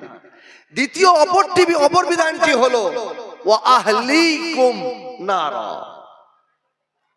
তুমি আগে নিজেকে জাহান্নামের আগুন থেকে বাঁচার জন্য তোমার যা যা দায়িত্ব আছে সেগুলো তুমি আগে পালন করো। ওয়া আহলিকুম, এবং তোমার যারা সহপাঠী, তোমার যারা সমজাত, তোমার যারা সাময়িক মানুষ, তাদের জন্য তোমাকে এই চিন্তা ভাবনা করতে হবে যে তারাও কিভাবে জাহান্নামের আগুন থেকে বাঁচবে। তো আমি একা জাহান্নামের আগুন থেকে বেঁচে যাব, আর অপরজন গুলো তারা কোথায় যাবে আমার দেখার দরকার নেই। আমি কিন্তু জাহান্নাম থেকে বাঁচতে পারবো না। আমি জাহান্নাম থেকে তখনই বাঁচবো যখন আমি নিজেও বাঁচবো, অপরকেও বাঁচাবো। একটা ছোট্ট উদাহরণ, পাশাপাশি দুটি বাড়ি রয়েছে, আমি আমার বাড়িকে আগুন থেকে বাঁচিয়ে রাখলাম, কিন্তু পাশের বাড়িতে আগুন লেগেছে। আমি ভাবছি যে ওই বাড়িতে আগুন লেগেছে, ওদের লোক আছে, ওরা বুঝে নেবে, আমি আমার ঠিক আছে, বা ওর সঙ্গে আমার কোনো ভালো সম্পর্ক নেই, ওর সঙ্গে আমার দুশ্মনী আছে, ঝগড়া আছে, ওর ঘরে আগুন লেগেছে, ভালোই হয়েছে। যদি এইরকম মানসিকতা হয়, তাহলে সেই আগুন আপনার ঘরে আসবেই আসবে, এতে কোনো সন্দেহের অবকাশ নেই। আপনারা শুনেছেন বর্তমান সময়ে পৃথিবীর মধ্যে সব থেকে সুপ্রিম পাওয়ার দেশ কোন দেশ বলেন তো? এক কথায় ছোট বড় পুরুষ নারী সকলেই বলবে, কি বলবে? আমেরিকা, তাই তো নাকি? একটা সময় ছিল রোম, আর একটা সময় ছিল পারস্য। কথা বোঝা যাচ্ছে? এখনকার সময়ে হচ্ছে আমেরিকা। আমেরিকা আমেরিকা মানে সকলেই জানে এখন সব থেকে পৃথিবীর মধ্যে শক্তিশালী দেশ। পৃথিবীর কোন দেশের এখনো পর্যন্ত সাহস হয়নি আমেরিকার সঙ্গে লড়াই করবে। আর পৃথিবীর মধ্যে এমন কোন অত্যাধুনিক কোন এমন জিনিস নেই যেই জিনিসটা আমেরিকায় এখনো পর্যন্ত তৈরি হয়নি।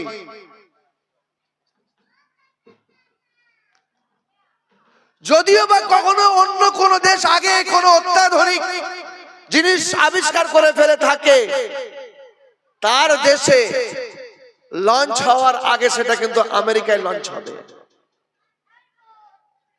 এরকম সুপ্রিম পাওয়ার দেশ। সেই দেশে কি হয়েছে, একটা প্রদেশ ক্যালিফোর্নিয়া, নাম শুনেছেন?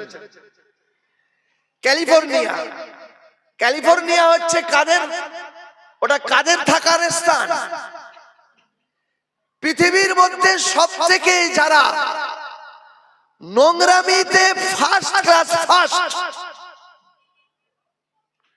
পৃথিবীর মধ্যে সব থেকে যারা জঘন্য থেকে জঘন্য কাজে লিপ্ত এইরকম ব্যক্তিদের আড্ডাখানা হচ্ছে ক্যালিফোর্নিয়া। আমাদের ইন্ডিয়াতে যেমন বোম্বাই, আরব দেশের মধ্যে দুবাই, সারা পৃথিবীর মধ্যে হচ্ছে ক্যালিফোর্নিয়া, যেখানে নাকি ফিল্ম ইন্ডাস্ট্রির হলিউড যাদেরকে বলা হয়, হলিউডের যারা প্রধান এবং সমস্ত ওই পরিবেশের মানুষদেরকে যত রকম নোংরামি কাজ করার জন্য সুযোগ এবং তার ব্যবস্থা করে দেওয়া হয়, সেটা হচ্ছে ক্যালিফোর্নিয়া। আল্লাহ তাবারাক ওয়া তাআলা ক্যালিফোর্নিয়ার জঙ্গলে একটা, যেটা জঙ্গলের দাবানল বলে থাকে, এইরকম একটা আগুন সেখানে তৈরি করে দিয়েছেন। বৈজ্ঞানিকরা অনেক রকম বিশ্লেষণ করছে। বৈজ্ঞানিকের সারা পৃথিবীর সমস্ত টপ মোস্ট বৈজ্ঞানিকদের গবেষণা যেখানে শেষ, রব্বুল আলামিনের গবেষণা সেখানে শুরু। ওদের গবেষণা বলছে যে কোনো একটা পাথরে পাথরে সংঘর্ষ হয়ে গিয়েছিল বা কোনো গাছে গাছে সংঘর্ষ হয়ে গিয়েছিল, সেখান থেকে একটু আগুনের স্ফুলিঙ্গ তৈরি হয়ে গিয়েছে, আর সেটাই শুকনো পাতাতে লেগে গিয়ে আগুনগুলো সব ধরে গিয়েছে। তারপরে ঝড় শুরু হয়েছে, সেই ঝড়ের বেগেতে আগুনও ছুটে বেরিয়েছে।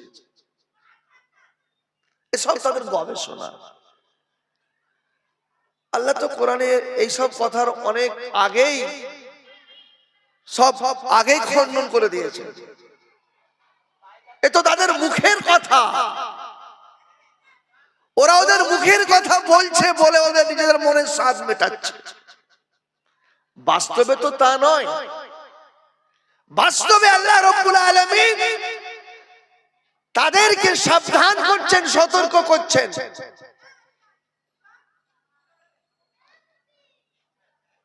মাসকে মাস অতিবাহিত হয়ে যাচ্ছে, আমেরিকার মতো অহংকারী দেশ, যার অহংকারের কোনো সীমা নেই, সরকারি বিবৃতি দিতে বাধ্য হচ্ছে যে আমরা এই আগুনকে রুখতে ব্যর্থ, এই আগুনকে আমরা রুখতে পারবো না। আমেরিকা নিজের দেশের যত ফায়ার ব্রিগেডের আসবাবপত্র আছে সব কিছু ব্যবহার করে নিয়েছে। প্রতিবেশী দেশের গরিব গুরবা দেশেরও ফায়ার ব্রিগেড তারা ব্যবস্থা করে নিয়েছে, সাহায্য সহযোগিতা নিয়েছে, তাও তারা সফল হতে পারে। আল্লাহ রাব্বুল আলামিন শুধু একটা আগুনের ফুলকি দিয়েছেন, মাত্র একটা আগুনের ফুলকিতে সাবধান করে দিয়েছেন। কোরআনে কারীমের মধ্যে আল্লাহ বলছেন, যাহারাল ফাসাদু ফিল বাররি ওয়াল বাহর বিমা কাসাবাত আইদিন নাস। মানুষ যেমন আমল করবে, যেই জায়গার মানুষ যেমন আমল করবে, তাদের আমলের প্রতিফল তাদেরকে ভোগ করতেই হবে।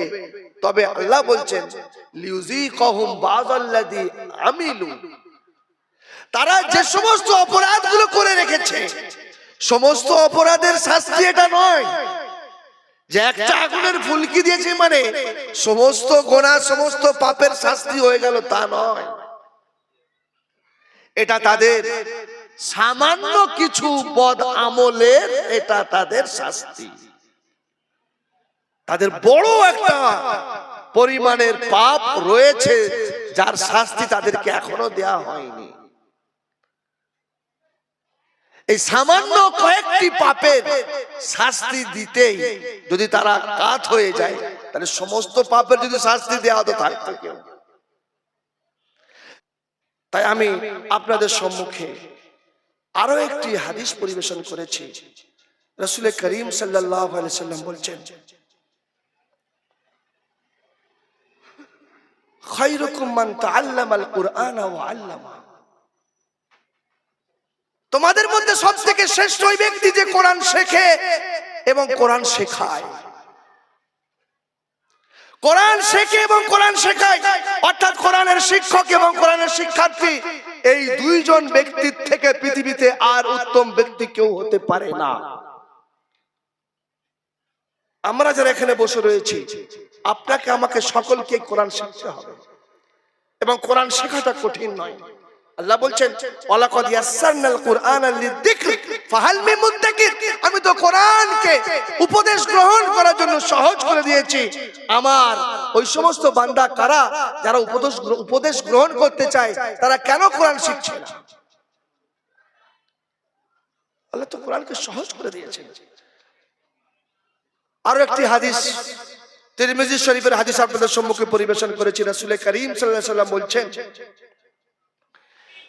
সাহাবায়ে কেরামদেরকে সম্বোধন করে বলছেন, আমাদেরকে নয়, আমরা সাহাবাদের পরে আমাদেরকে সম্বোধন হবে, কিন্তু প্রথম আল্লাহর নবী সম্বোধন করেছেন সাহাবায়ে কেরামদেরকে। সাহাবায়ে কেরামের যুগ যখন চলে যাবে, তার পরের যুগের লোকদের সেটা আবার হুকুম হবে। তারা যখন চলে যাবে, তার পরের যুগের লোকদের আবার সেই হুকুমটা হয়ে যাবে। হুকুমটা কি? রাসূল করিম সাল্লাল্লাহু আলাইহি ওয়াসাল্লাম বলছেন, ইন্নান নাসা লাকুম তাবাউন। হে আমার উম্মতের মধ্যে যারা নেক মানুষ, যারা জ্ঞানী মানুষ, যারা আলিম মানুষ, বিশেষ করে তাদেরকেও বলা হচ্ছে যে তোমাদের কাছে পৃথিবীর বিভিন্ন জায়গা থেকে ইলম পিপাসু মানুষরা আসবে। তোমাদের কাছ থেকে তারা ইলম অর্জন করতে চাইবে, তোমাদের কাছে তারা আসবে। তাই আমি তোমাদেরকে একটি উপদেশ দিয়ে যাচ্ছি, একটি ওসিয়ত করে যাচ্ছি। ওসিয়তটি হলো এই যে তারা যখন তোমাদের কাছে ইলম অর্জন করার জন্য আসবে, তখন তোমরা তাদের সঙ্গে সমাদর করবে, সৎ ব্যবহার করবে, তাদের সঙ্গে দুর্ব্যবহার করবে না। আজকে আমাদের এখানে, আমি এই মাদ্রাসার কথাই বলি, এই যে মাদ্রাসা এখানে চলছে দেখে মনে হচ্ছে ছোট্ট মাদ্রাসা। আল্লাহ তাআলার কাছে কিন্তু বহুত বড় বিল্ডিং হলে বড় হবে, ছোট বিল্ডিং হলে ছোট হবে, এরকম কোনো মাপকাঠি নেই। আল্লাহ কোনো তার মাখলুকের, তার বান্দাদের, তার ঈমানওয়ালাদের অর্থ দেখেন না, তাদের বাহ্যিক আকৃতিকে দেখেন না। আল্লাহ দেখেন তার ঈমানওয়ালার বান্দার অন্তরটাকে, তার ঈমানওয়ালার বান্দার আমলটাকে। এই যে ছোট্ট একটা প্রতিষ্ঠান এখানে দাঁড়িয়ে রয়েছে, এখান থেকে যদি প্রতি বছরে 2, 3, 4, 5টা হাফিজে কোরআন তৈরি হয়, যারা শিক্ষকরা মেহনত করছেন তারা যদি এই নিয়ত তৈরি করেন যেটা আমার হাসরের ময়দানে পুলসিরাতের পোলের আমার কাজ দেবে, আমার ডান হাতে আমলনামা দেওয়ার কাজ দেবে, আমার কোনো আমলে ত্রুটির কারণে যদি আল্লাহ আমার উপর নারাজ হয়ে যায়, এইটা আমার সেই নারাজগি দূর করার একটা মাধ্যম হবে। এই ইখলাস, এই নিষ্ঠা নিয়ে যদি কোরআনের শিক্ষকরা কোরআন শেখায়, আর এই শিক্ষার্থীরা যদি এই নিয়ত নিয়ে কোরআন শেখে যে এই কোরআনকে আমি আমার সিনায় নিয়ে, আমি আল্লাহর এই কালামকে নিয়ে সারাটি জীবন এর বিধিবিধান মেনে চলবো এবং এর আহকামের নির্দেশ, এর হেদায়েত সকলের কাছে আমি পৌঁছে দেব আমার সামর্থ্য অনুযায়ী, তাহলে দেখবেন আল্লাহ তাবারক ওয়া তাআলা এই ছোট্ট একটা প্রতিষ্ঠান, যেটা দেখে মনে হচ্ছে 40 থেকে 50টা এখানে ছাত্র থাকতে পারবে, আল্লাহ তাবারক ওয়া তাআলা এই 40টা 50টা ছাত্রকে মাধ্যম করে সারা পৃথিবীতে আল্লাহ তাবারক ওয়া তাআলা কোরআনের হাফেজ এবং দ্বীনের আলিম আল্লাহ তাবারক ওয়া তাআলা তৈরি করতে পারেন। পারেন না বলেন? কিভাবে পারবে? এখান থেকে হাফিজে কোরআন হবে, হওয়ার পরে আবার তারা আলিম হবে। আলিম হয়তো এখানে হতে পারবে না, কিন্তু মূল তার এখান থেকে ভিত তৈরি হয়ে গেল। ভিত হচ্ছে বিল্ডিং এর আসল জিনিস। ভিত ছাড়া ঘরের কোনো দাম নেই। এই ভিত নিয়ে যখন এরা এবারে দেশে প্রদেশে বিভিন্ন জায়গায় গিয়ে আরো উচ্চ শিক্ষা অর্জন করে নেবে, তারপরে এরাই হবে একটা বড় মাদ্রাসা শাইখুল হাদিস, এরাই হবে একটা বড় মাদ্রাসার সদরুল মুফতি, এরাই হবে একটা বড় মাদ্রাসার সদরুল কুররা, এরাই হবে একটা বড় মাদ্রাসার মুহতামিম সম্পাদক, এরাই হবে একটা বড় মাদ্রাসার পরিচালক, এরাই হবে একটা মাদ্রাসার তত্ত্বাতা, এরাই হবে একটা মাদ্রাসাকে সমস্ত দিক থেকে পরিচালনা পরিবেশনা করবে। আল্লাহ তাবারক ওয়া তাআলা এই একটা ছোট্ট বীজ দিয়ে এমন তাকে অঙ্কুরিত করে দেবেন যে এর শাখা প্রশাখা সারা ভারতবর্ষ শুধু নয়, সারা পৃথিবীতে আল্লাহ তাআলা ছড়িয়ে দেবেন।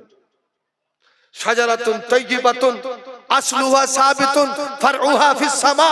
কালেমা তাইয়্যিবার আল্লাহ তাবারক ওয়া তাআলা যে গুণ বলেছেন যে এমন একটা পবিত্র গাছ যার শিকড়টা থেকে মাটির তলায়, কিন্তু তার শাখা প্রশাখা ছড়িয়ে যায় আসমানে। তো এই মাদ্রাসা ফাইজুল উলুম ছোট্ট একটা, এই আপনার কোন গ্রাম এটা? খড়মপুর ঠাকুরিয়া পাড়া একটা ছোট্ট প্রত্যন্ত গ্রামে একটা ছোট্ট প্রতিষ্ঠান। আল্লাহ তাবারক ওয়া তাআলা এই ছোট্ট একটা গ্রামের ছোট্ট প্রতিষ্ঠানকে সারা পৃথিবীতে এর ফায়েজ, এর কল্যাণ, এর মঙ্গল, এর আল্লাহ তাবারক ওয়া তাআলা এর সমস্ত রহমত বরকত আল্লাহ ছড়িয়ে দেবেন ইনশাআল্লাহ। শর্ত হচ্ছে ইন্নামাল আমালু বিন্নিয়াত, আমল নিয়তের উপরেই নির্ভর করবে। তাই রাসূল করিম সাল্লাল্লাহু আলাইহি ওয়াসাল্লাম বলছেন তুমি 4 শ্রেণীর মানুষের মধ্যে কোন এক শ্রেণীর হবে, পঞ্চম শ্রেণীর হবে না। ওয়ালা তাকুন খামিসা, পঞ্চম শ্রেণীর মানুষ হবে না। পঞ্চম শ্রেণীর মানুষ হলে কি হবে? রাসূল ডাইরেক্ট বলছেন, কোন কিছু ইতস্ততা বোধ না করে তিনি বলছেন ফাতাহলিকা, তুমি হালাক হবে, ধ্বংস হবে। পঞ্চম শ্রেণীর মানুষকে রাসূল বলছেন আল খামিসাতু আন তুবগিজাল ইলমা ওয়া আহলাহু। পঞ্চম শ্রেণীর মানুষ তারাই যারা আলিম, তালিবে ইলম এরা এবং ইলমি সমাজকে যারা ঘৃণা করে, দ্বীনের জ্ঞানী যারা, দ্বীনের শিক্ষার্থী যারা, এবং তারা যেই পরিবেশ নিয়ে চলে, এদেরকে যদি কেউ ঘৃণা করে, রাসূল করিম সাল্লাল্লাহু আলাইহি ওয়াসাল্লাম বলছেন তারাই হচ্ছে পঞ্চম শ্রেণীর মানুষ। আর পঞ্চম শ্রেণীর মানুষের আল্লাহর কাছে কোনো ঠাঁই নেই। তাই দোস্ত বুজুর্গ, আপনি আমি যদি মনে করি যে আমরা এই 4 শ্রেণীর মধ্যে থাকবো, আমি একাই 4 শ্রেণীর মধ্যে থাকবো, সেটা হতে পারবো?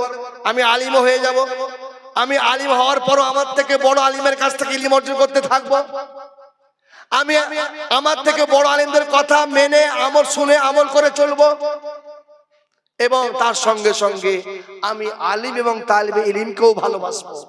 আমি একাই 4টি গুণ নিয়ে থাকতে পারবো, 2টি গুণ নিয়েও থাকতে পারবো, 3টি গুণ নিয়েও থাকতে পারবো, 1টি গুণ নিয়েও থাকতে পারবো।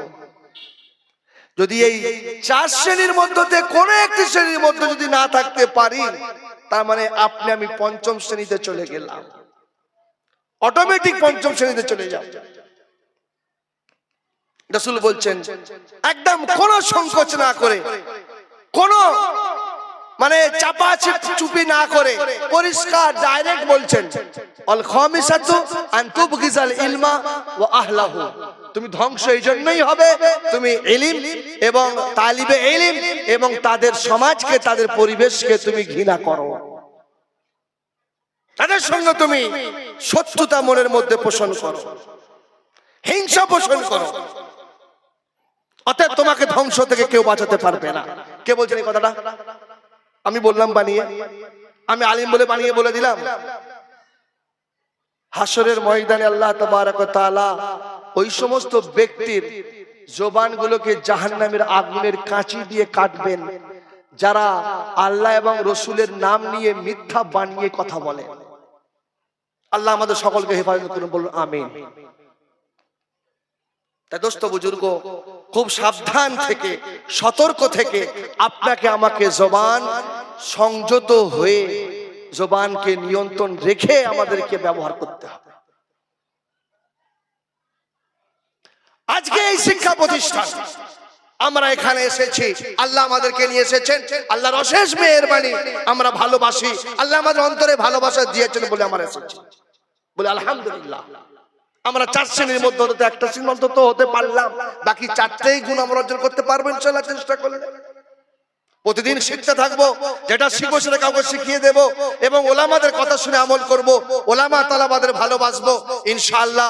আল্লাহ তাআলা দুনিয়াও হাসি খুশিতে পার করে দেবেন, কবরটাও হাসি খুশিতে পার হয়ে যাবে, হাসরের ময়দানও আনন্দে পার হয়ে যাবে, আর অনন্তকালের জীবন জান্নাতুল ফিরদাউসে আল্লাহ তাবারক তাআলা বিনা হিসাবে ডান হাতে আমলনামা দিয়ে আম্বিয়ায়ে কেরামদের প্রতিবেশী হয়ে আমাদের জীবন কাটিয়ে দেবেন ইনশাআল্লাহ। কারণ আন্নাসু মা মান আহাব্বা, আল্লাহর নবী বলছেন যে ব্যক্তি যাদেরকে ভালোবাসে তাকে আল্লাহ তাআলা কিয়ামতের পরে অনন্তকালের জীবনে তাদেরই পাশে রাখবেন, তাদেরই সাথে রাখবেন। বুঝলেন নাকি? তাই দোস্ত বুজুর্গ, আজ থেকে আমরা এই দৃঢ় সংকল্প করে নিই, এই দৃঢ় প্রতিজ্ঞা করে নিই, যদি ইতিপূর্বে কখনো আমাদের দ্বারায় ওলামা তালাবা মাদ্রাসা এবং দ্বীন শিক্ষা বিষয়ে কখনো কিছু মুখ থেকে ভুলবশত যদি কিছু উচ্চারণ হয়ে গিয়ে থাকে, আজ থেকে তওবা করে নেব ইনশাআল্লাহ। হতেই পারে জবান তো এর কোনো ব্যালেন্স নেই, জবানের কোনো ব্রেক নেই, জবানের কোনো ড্রাইভার নেই, এবং জবানের কোনো আপনার কি বলে পিকআপও নেই, কোনো হ্যান্ডেল নেই, কিচ্ছু নেই। কখন কোন দিকে ঘুরে যাবে, কখন কি উচ্চারণ হয়ে যাবে কিছু বলা যাবে না। তবে জবানকে ফের আবার নিয়ন্ত্রণ করে কে? জবানকেও কেউ নিয়ন্ত্রণ করে। নবী করিম সাল্লাল্লাহু আলাইহি সাল্লাম বলছেন, আলা ইন্না ফিল জাসাদি লা মুযগা, তোমরা সাবধান থাকো, তোমাদেরকে আমি সাবধান করছি, তোমাদের প্রত্যেকের শরীরের ভিতরে একটি মাংসপিণ্ড আছে। দেখেন আল্লাহর নবী সাল্লাল্লাহু আলাইহি সাল্লাম তিনি তো কারো কাছে ডাক্তারি পড়েননি, তিনি তো সার্জন পাস করেননি, তারপরেও তিনি এই ধরনের সার্জনদের পরিভাষা ব্যবহার করছেন কিভাবে, মেডিকেলিক পরিভাষা ব্যবহার করছেন কিভাবে?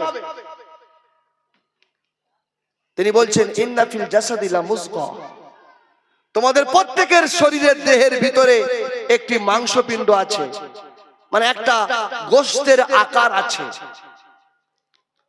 একটা গোশতের গঠন আছে। তোমাদের শরীরে কোথাও ঘা হয়, কোথাও ছিঁড়ে যায়, কোথাও কেটে যায়, কোথাও পচে যায়, এগুলোকে তোমরা বিভিন্ন রকম গাছগাছড়া রস দিয়ে, ওষুধ দিয়ে তোমরা সেগুলোকে চিকিৎসা করে ঠিক করে ফেলো, ঠিক হয়েও যায়। কিন্তু তোমার শরীরের ভিতরে আরেকটা যে মাংসপিণ্ড আছে, সেটা যদি রোগগ্রস্ত হয়ে যায়, তোমরা সেটাকে কিভাবে রক্ষা করবে, সেটাকে তোমরা কিভাবে বাঁচাবে, সেটাকে তোমরা কিভাবে সারবে? কারণ ইদা সলুহাত সলুহাল জাসাদু কুল্লু, ওই মাংসপিণ্ডটা যদি তোমার ভিতরে ঠিক থাকে, সুস্থ থাকে, রোগমুক্ত থাকে, তাহলে তোমার শরীরের বাহ্যিক যত অঙ্গ প্রত্যঙ্গ আছে সেগুলো সব সুস্থ থাকবে, রোগমুক্ত থাকবে, সবগুলো সতেজ থাকবে। আর যদি ওটা রোগগ্রস্ত হয়ে যায় তাহলে সবগুলো রোগগ্রস্ত হয়ে যাবে। তোমরা জানো সেটা কি, সে মাংসপিণ্ডটা কি? রাসূল করিম সাল্লাল্লাহু আলাইহি সাল্লাম বলছেন, আলা ওয়াহিয়াল কলব, ভালো করে শুনে নাও, সেটা হচ্ছে তোমাদের সকলের দিল। এই দিল যদি তোমার ঠিক থাকে তাহলে তোমার শরীরের সমস্ত অঙ্গ প্রত্যঙ্গ ঠিক থাকবে। আর দিল যদি তোমার খারাপ হয়ে যায় তাহলে তোমার শরীরের সমস্ত অঙ্গ প্রত্যঙ্গ খারাপ হয়ে যাবে। দিলে যদি তোমার আল্লাহর হুকুম থাকে, রাসূলের মহব্বত থাকে, শরীয়তের অনুরাগ থাকে, শিরক বিদআত খুরাফাত রুসুমাত খোদাদ্রোহিতা, রাসূল সাল্লাল্লাহু আলাইহি সাল্লামের সত্যতা, এই সব জিনিস যদি তোমার অন্তরে ঢুকে যায়, এই সব জিনিস থেকে অন্তরকে যদি পাক না করতে পারো তাহলে তোমার শরীরের কোনো অঙ্গ প্রত্যঙ্গ আর ভালো কাজ করতে পারবে না। অর্থাৎ তোমার এই জবান এ আর ভালো কথা বলবে না, তোমার এই মাথায় মেধা এ আর ভালো জিনিসকে নিয়ে ভাববে না, এই ন্যাংটা পড়াটাকে সভ্যতা বলবে, এই হারাম খাওয়াটাকে বুদ্ধিমত্তা বলবে, এই জুলুম করাটাকে বাহাদুরি বলবে, এ কাউকে অসম্মান করাটাকে নিজের জন্য গর্ব মনে করবে। তখন এই দিল যখন তোমার খারাপ হয়ে যাবে তোমার মেধাটাও ওই দিলের কথাই চলবে, তোমার জবান দিলের কথাই চলবে, তোমার চোখ তোমার ওই দিলের কথাই চলবে, তোমার কান তোমার ওই দিলের কথাই চলবে, তোমার হাত তোমার ওই দিলের কথাই চলবে, তোমার পা তোমার ওই দিলের কথাই চলবে। দিল, এই জন্যই তো আল্লাহর নবী বলছেন ইন্নাল্লাহা লা ইয়ানজুরু ইলা সুওয়ারিকুম ওয়া আমওয়ালিকুম ওয়ালাকিন্নাল্লাহা ইয়ানজুরু ইলা কুলুবিকুম ওয়া আমালিকুম। আল্লাহ তাবারক ওয়া তাআলা তোমাদের কারোর বাহ্যিক রূপ আকৃতিকে দেখেন না, আল্লাহ তাবারক ওয়া তাআলা তোমাদের কারোর ধন দৌলতকে দেখেন না, আল্লাহ তাবারক ওয়া তাআলা দেখেন তোমাদের দিল, আল্লাহ তাবারক ওয়া তাআলা দেখেন তোমাদের আমল। তাই আমার দোস্ত বুজুর্গ এবং মা ও বোনেরা যারা আজকের এই মঞ্চ থেকে, এই সভা থেকে, এই মজলিস থেকে, এই মাহফিল থেকে, এই জান্নাতের বাগান থেকে যা কিছু আমরা কথা শুনছি এবং শুনবো, এই সমস্ত কথাগুলো আমাদের অন্তরে, আমরা অন্তরের খাজানায় সেগুলোকে গুদামজাত করব এবং সময়ে সময়ে সেখান থেকে বের করে ব্যবহার করব, নিজের কাজে লাগাবো, নিজের আখিরাতের পুঁজি সঞ্চয় করব, নিজের কবরটাকে জান্নাতের বাগান বানাবো, নিজের হাসরের ময়দানটাকে আরশে আজিমের শামিয়ানা দিয়ে ছাউনি করার জন্য ব্যবস্থা করে যাব, ডান হাতে আমলনামা নেওয়ার জন্য এখন থেকে রাস্তা তৈরি করে যাব, বিনা হিসাবে বিদ্যুতের গতিতে পুলসিরাতের পোল পার করে জান্নাতুল ফিরদাউসে নবী সাহাবাদের প্রতিবেশী হয়ে অনন্তকালের জীবন অতিবাহিত করব। এই আমল যদি, এই নিয়ত যদি আমাদের থাকে, আর এই নিয়ত যদি আমাদের দিলটাকে ঠিক করি, আমলটাকে ঠিক করি, ওলামাদের সান্নিধ্যে থাকি, তালাবাদের যদি ভালোবাসি, দ্বীনকে ভালোবাসি, দ্বীনি প্রতিষ্ঠানকে ভালোবাসি, আল্লাহ তাবারক ওয়া তাআলা অবশ্যই একদিন না একদিন আপনাকে আমাকে ওই মর্তবা, ওই মর্যাদা দান করবেন। ইন্নাল্লাহা লা ইখলিফুল মিয়াদ। আল্লাহ তাবারক ওয়া তাআলা যেটা তিনি নিজে বলেছেন, যেটা রাসূলকে দিয়ে বলেছেন, সব তিনিই বলেছেন। ওমা ইয়ানতিকু আনিল হাওয়া, আল্লাহর নবী তিনি যা বলেন আল্লাহর তরফ থেকে বলেন, নিজের তরফ থেকে কিছু বলেন না। অর্থাৎ নবী যা প্রতিশ্রুতি করেছেন সেগুলো আল্লাহরই প্রতিশ্রুতি, আর আল্লাহ তাবারক ওয়া তাআলা তার প্রতিশ্রুতি কখনো ভঙ্গ করবেন না। আল্লাহ তাবারক ওয়া তাআলা আপনাকে আমাকে যা কিছু বলার শোনার সুযোগ দিলেন, এর উপর আমল করার তৌফিক দান করেন। আল্লাহ তাবারক ওয়া তাআলা আপনাকে আমাকে সারাটি জীবন ওলামাদের সোহবতে থেকে, ওলামা এবং তালাবাদের খাদিম হয়ে জীবন যাপন করে এবং আমি এই মানসিকতা নিয়ে জীবন কাটানোর আল্লাহ পাক আপনাকে আমাকে তৌফিক দান করেন, সৌভাগ্য দান করেন। বলুন আমিন সুম্মা আমিন। ওয়া আখিরু দাওয়ানা আনিল হামদুলিল্লাহি রাব্বিল আলামিন।